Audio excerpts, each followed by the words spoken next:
ইন্নাল হামদুলিল্লাহ ওয়াসসালাতু ওয়াসসালামু আলা রাসূলিল্লাহ ওয়া আলা আলিহি ওয়া সাহবিহি আজমাইন। সম্মানিত দর্শক শ্রোতা মণ্ডলী, আমরা আবার শুরু করতে যাচ্ছি আমাদের নিয়মিত আলোচনা অনুষ্ঠান প্রশ্নোত্তর পর্ব।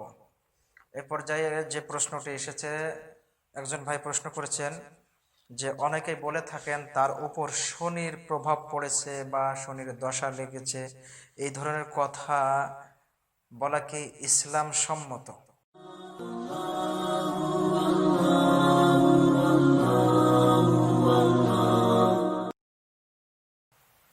নাকি অনেক বড় গুনাহ হয়? দয়া করে জানতে চাই। জি, খুব গুরুত্বপূর্ণ একটি প্রশ্ন। একজন মানুষের শনির দশা লেগেছে অথবা তার উপরে শনির প্রভাব পড়েছে, এমন কথা আমাদের সমাজে চালু আছে। অনেকেই, মোস্ট অফ দ্য পিপল এই রকম কথা বলে থাকে যে তার শনির প্রভাব লেগেছে, তার শনির দশা লেগেছে, অথবা তোর বিপদ লেগেই আছে, ইত্যাদি ইত্যাদি কথা বলতে থাকে। তো আমরা এক নম্বরে আমরা বিপদের দিকে যাই। আচ্ছা, বিপদ আর আমরা আল্লাহর বান্দা, আমাদেরকে সৃষ্টি করেছেন কে? অবশ্যই আমাদের স্রষ্টা হচ্ছেন রব্বুল আলামিন, আল্লাহ তাআলা।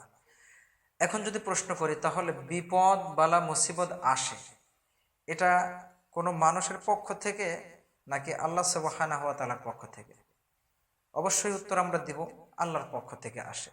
তাহলে একটু ভেবে দেখুন, যদি আমরা বলি তোর শনির দশা লেগেছে, আচ্ছা শনির দশা এই জিনিসটা কোনো মুসলিমদের ভাষা নয়, এটা আমাদের জেনে রাখতে হবে। শনির দশা, শনির প্রভাব লেগেছে, হুতুম পেশা সকালে দেখলে পারে এইরকম অমঙ্গল হয়, এরকম অনেক কথা আমরা কিন্তু জেনে না জেনে বলে থাকি। আচ্ছা, না জেনে থাকলে সেটা আল্লাহ মাফ করবেন। আজকের থেকে যারা জানবেন তারপরে আর কখনো এরকম কথা বলবেন না বলে আশা পোষণ করছে। যাহারা এমন কথা বলে আসলে তারা ওই বেদ, পুরাণ, মহাভারত এই সমস্ত হিন্দু আনি প্রথায় বিশ্বাসী বা হিন্দুদের কালচার তাদের মধ্যে পুষে রেখেছে। এগুলা কোনো ইসলামী কালচার নয়, কারণ আমাদেরকে আমাদের স্রষ্টা জানিয়ে দিয়েছেন যে এই বিপদ বালা মুসিবত কিভাবে আসে বা কেন আসে, আর এটা কি পূর্ব নির্ধারিত কিনা। আল্লাহ রাব্বুল আলামিন কুরআনুল কারীমের ৯ নম্বর সূরার ৫১ নম্বর আয়াত সূরা তাওবার মধ্যে জানিয়ে দিয়েছেন। আল্লাহ সুবহানাহু ওয়া তাআলা বলেন, قُلْ لَنْ يُصِيبَنَا إِلَّا مَا كَتَبَ اللَّهُ لَنَا هُوَ مَوْلَانَا وَعَلَى اللَّهِ فَلْيَتَوَكَّلِ الْمُؤْمِنُونَ। রব্বুল আলামিন তিনি বলছেন, কুল, হে আমার হাবিব মুহাম্মদ সাল্লাল্লাহু আলাইহি ওয়াসাল্লাম, আপনি বলুন, লা ইউসিবানা ইল্লা মা কাতাবাল্লাহু লানা, তোমাদের কাছে এমন কোন বিপদ যায় না যেটা আমার কাছে লিপিবদ্ধ রয়েছে। আল্লাহর কাছে প্রত্যেকটা বালা মুসিবত বিপদ আমার আপনার জন্য নির্ধারিত রয়েছে। হ্যাঁ, আমার আপনার কর্ম অনুযায়ী ওই বিপদ বালা মুসিবতগুলা আসতে থাকে। যদি আমরা বিপদ বালা মুসিবত দূর করার মতো যে সকল কাজ ও কর্মের কথা রব্বুল আলামিন বলেছেন সেই কাজগুলো করি, তাহলে আল্লাহ রব্বুল আলামিন খুশি হয়ে বিপদগুলোকে আবার আমাদের উপর থেকে তুলে দেন না। এরপর আল্লাহ বলেন, হুয়া মাওলানা, আমি হলাম তোমাদের একমাত্র অভিভাবক। সুবহানাল্লাহি বিহামদিহি। তাহলে রব্বুল আলামিন নিজেই বলছেন যে তিনি হলেন আমাদের একমাত্র অভিভাবক। তার মানে তার উপরেই আমাদেরকে নির্ভর হতে হবে, নির্ভরশীল হতে হবে, আমরা তার উপরেই একমাত্র ভরসা করব। এরপর আল্লাহ বলছেন, ওয়া আলাল্লাহি ফালিয়াতাওয়াক্কালিল মুমিনুন, আর যাহারাই আমি আল্লাহর উপরে নির্ভরতা করে, আমি আল্লাহর উপর নির্ভরশীল, আমি আল্লাহ তাদের সাথে আছি, অর্থাৎ আমি আল্লাহ রাব্বুল আলামিন তাদেরকে ভালোবাসি। সুবহানাল্লাহি বিহামদি। তাহলে প্রিয় দর্শক শ্রোতা মণ্ডলী, আমরা এখান থেকে বুঝতে পারলাম এই আয়াতের থেকে যে আমার আপনার বিপদ যা কিছু আসুক না কেন পূর্ব নির্ধারিত লিপিবদ্ধ রয়েছে। আসুন আমরা যে কথাগুলো বলি এ কথা কি আসলেই আমাদের কোরআন সুন্নাহ অনুযায়ী কথা যে শনির দশা পেয়েছে লেগেছে? না, আল্লাহ রাসূল সাল্লাল্লাহু আলাইহি ওয়াসাল্লাম বলেছেন যে আমাদের বিশ্বাস করতে হয় ওয়া তুমিনু বিল কদরি ওয়া খাইরিহি মিনাল্লাহি তাআলা, আমাদেরকে বিশ্বাস করতে তাকদীরের উপরে ভালো মন্দ যা কিছু সব আল্লাহর পক্ষ থেকে আসে।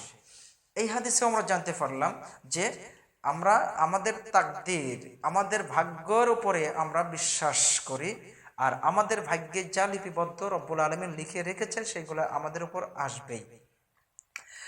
আল্লাহ রাসূল সাল্লাল্লাহু আলাইহি ওয়াসাল্লামের আরেকটি হাদিস আসছে, যে হাদিসটি সহিহ মুসলিমের 2099 নম্বর হাদিস এবং মুসনাদে আহমদের 4544 নম্বর হাদিস। আন ইবনে ওমর আন্না রাসূলুল্লাহ সাল্লাল্লাহু আলাইহি ওয়াসাল্লাম, ইবনে ওমর রাদিয়াল্লাহু তাআলা তিনি বলছেন, রাসূল সাল্লাল্লাহু আলাইহি সাল্লাম থেকে বর্ণনা করছেন যে নবী সাল্লাল্লাহু আলাইহি সাল্লাম বলেছেন, কাল নবী সাল্লাল্লাহু আলাইহি সাল্লাম বলেছেন, লা আদওয়া ওয়ালা তায়ারাতা ওয়ালা শুমু, আল্লাহ রাসূল সাল্লাল্লাহু আলাইহি সাল্লাম বলছেন যে শুভ অশুভ বলে ইসলামে কোনো কিছু নাই। তাহলে শনির দশা লেগেছে, শনির দশা পেয়েছে, এই সমস্ত কথাগুলো ইসলামে নাই।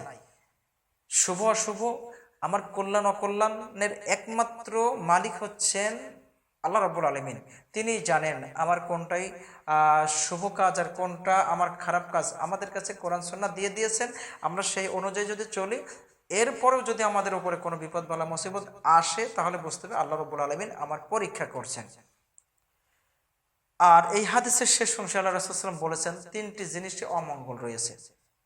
এক, আল্লাহ রাসূল সাল্লাল্লাহু আলাইহি ওয়াসাল্লাম বলেছেন ফিল মারআতি, স্ত্রীদের মধ্যে, ওয়াদ্দার পরিবারে অর্থাৎ বাড়ি ঘরে, ওয়াদ্দাব্বাতিন ভূমিতে। তাহলে এই তিনটি জিনিসের কথা রাসূল সাল্লাল্লাহু আলাইহি ওয়াসাল্লাম বলে, অর্থাৎ ওয়াদ্দাব্বাতিন অর্থাৎ গৃহপালিত পশু পাখিতে। তাহলে এই তিনটি জিনিসে আমাদের জন্য অমঙ্গল রয়েছে, এর একটা ব্যাখ্যা আছে, পরবর্তী ভিডিওতে আমরা আপনাদেরকে জানাবো ইনশাআল্লাহ। তাহলে এই আলোচনার আলোকে আমরা বলতে পারি যে ইসলামে শনির দশা লেগেছে, শনির দশা পেয়েছে, শুভ অশুভ লক্ষণ বলে কোনো কিছু নাই। এগুলো বিশ্বাস করা সম্পূর্ণরূপে নিষিদ্ধ, হারাম। যদি কেউ এই বিশ্বাস করে তাহলে সে আল্লাহর সাথে আশিরক ফিল্লাহ, আল্লাহ রাব্বুল আলামিন আশিরক বিল্লাহ, আল্লাহর সাথে সে শিরিক করলো। আর যে আল্লাহর সাথে শিরিক করলো, ওমা ইউশরিক বিল্লাহি ফাকাদ হারামাল্লাহু আলাইহিল জান্নাহ ওয়া মাওয়াহুন নার, আল্লাহ তার জন্য জান্নাতকে হারাম করে দিবেন, জাহান্নাম তার জন্য স্থান বানিয়ে দিবেন। আল্লাহ আমাদেরকে হেফাজত করুন, আমিন। আসসালামু আলাইকুম ওয়া রাহমাতুল্লাহি ওয়া বারাকাতুহু।